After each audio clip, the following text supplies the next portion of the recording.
Masarap na buhay. Ang recipe po natin ngayong araw na to ay pinaupong manok. Let's start with our ingredients. Ito po is yung chicken, onion leeks, tanglad or lemongrass. We also have here yung dahon ng saging. Okay? We will use this later. And then, ito is salt and pepper.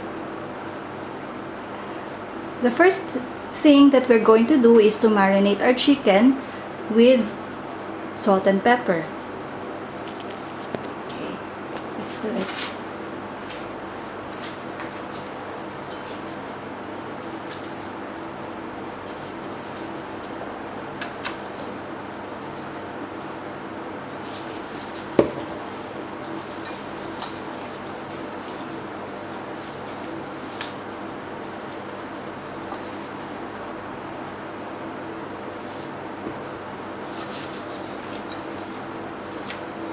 Lalagyan din po natin dun sa loob ng cavity to make sure na malasang malasa po yung chicken natin.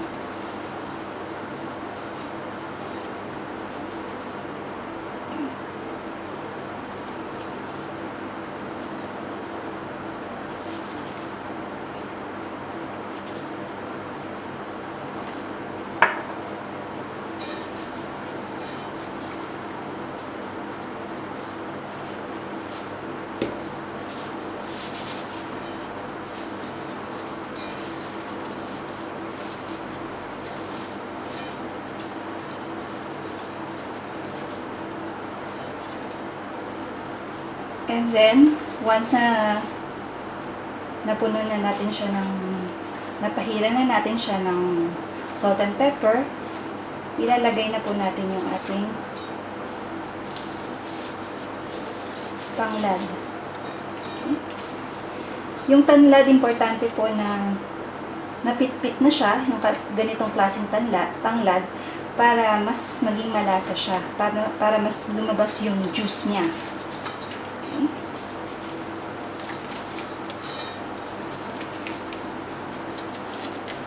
And yung ating onion mix, ilalagay na po natin.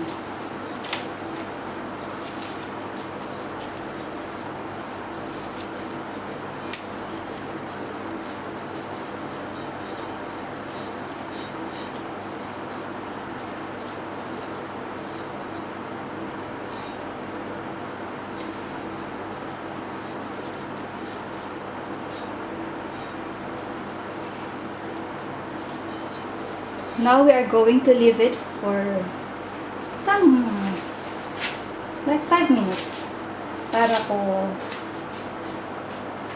ma-marinate siya. After ma-marinate yung chicken, papaupuin na po natin yung manok. Gagamit po tayo ng lata para umupo ang manok. Let's do it.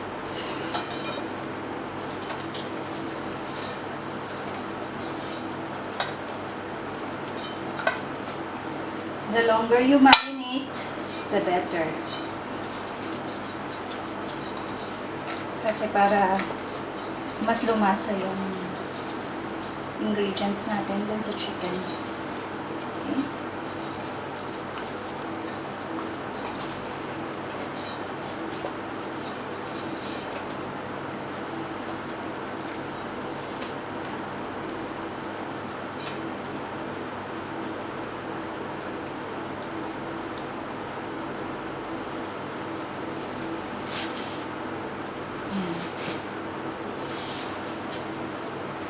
Ang next na gagawin ko po is i-prepare ko po yung kaserola na paglulutuan natin.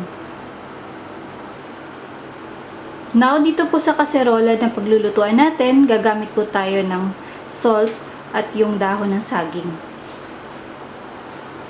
Lagay po natin yung salt.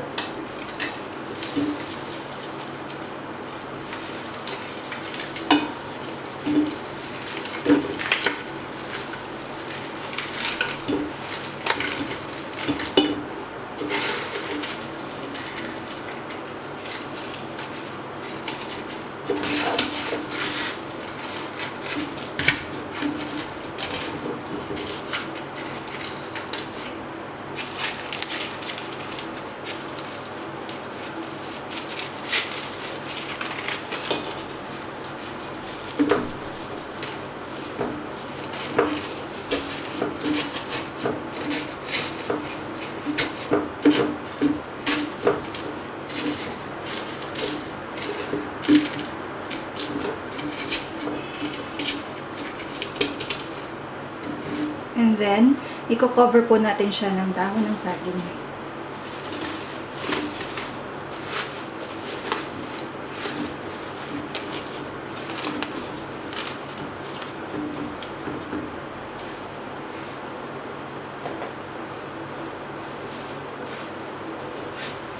Okay? And then, ready na po tayong ilagay yung chicken.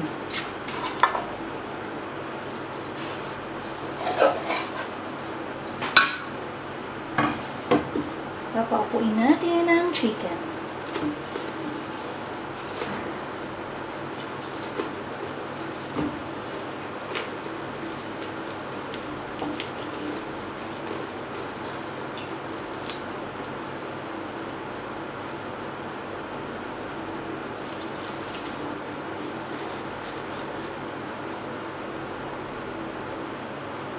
I-steam po natin yung chicken dito.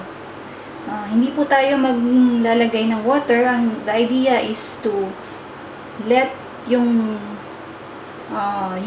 water mismo from the chicken, yung katas niya is lumabas dun sa niluluto natin. But if you feel the need to add water, we can do it. Pwede naman po tayo mag-add ng water na paunti-unti lang. Okay? But the idea is to let it be steamed or let it steam in dun sa sarili niyang mantika.